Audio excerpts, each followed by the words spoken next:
On black folks, happening all the time in urban America. Prowling blacks go around for fun to go target white people. That's a fact. It's happening more and more.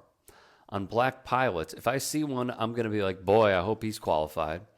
On black women, they're coming out and they're saying, I'm only here because of affirmative action.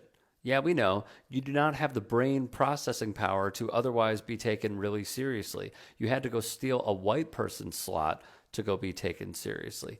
On civil rights, we made a huge mistake when we passed the Civil Rights Act in the mid-60s. On capital punishment, death penalties should be public, should be quick, should be televised. I think at a certain age, it's an initiation. At what age should you start to see them? On the Democrats, the Democrat Party supports everything that God hates. On empathy, I can't stand the word empathy, actually.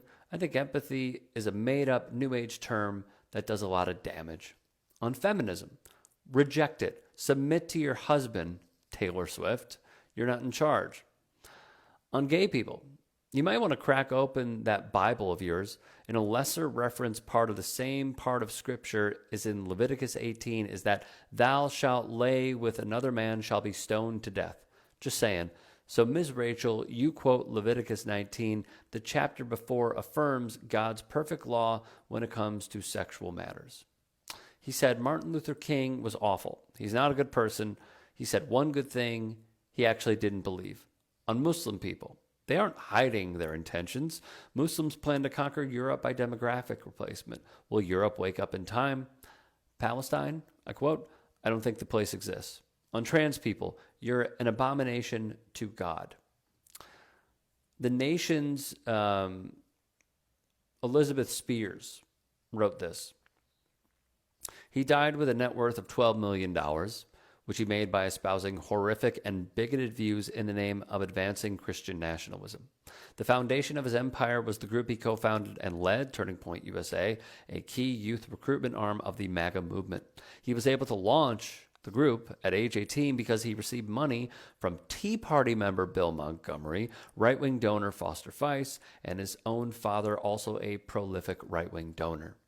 He was an unrepentant racist, transphobe, homophobe, and misogynist who often wrapped his bigotry in Bible verses because there was no other way to pretend that it was morally correct.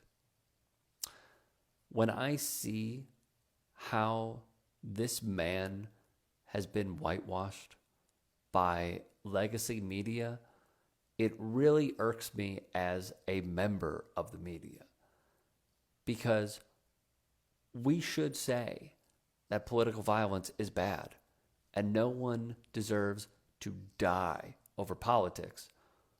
What really seems very clear to me is that they will do everything they can to put this man in a positive light for a few reasons.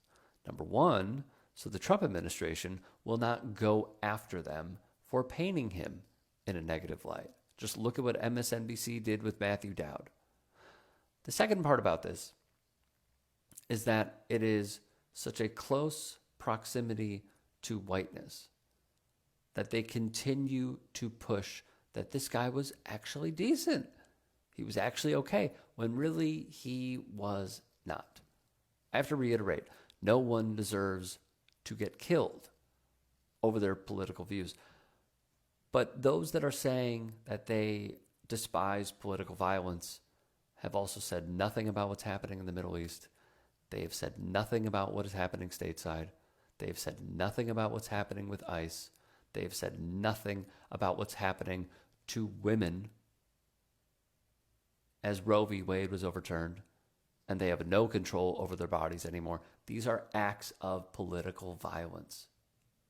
And lastly, this reaction to all of this news, it is really eye-opening to see the cultural differences in all of this.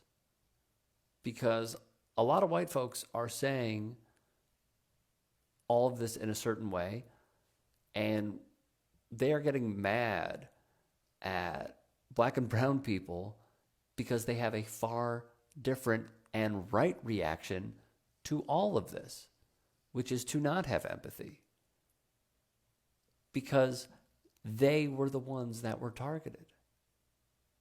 they were the ones that suffered the most.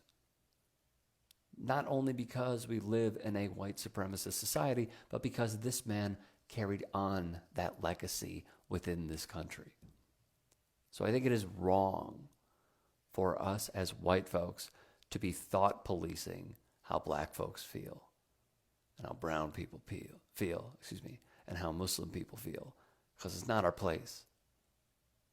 In a way, we should be, once again, and I know this has been eroded in the last 5 years, shutting up and listening.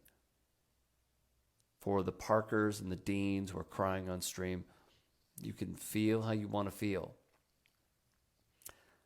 If they were there in person and saw it, I too would be distraught. Nobody wants to see that. But you also need to feel that same way about all the videos we have seen over the past 2 years.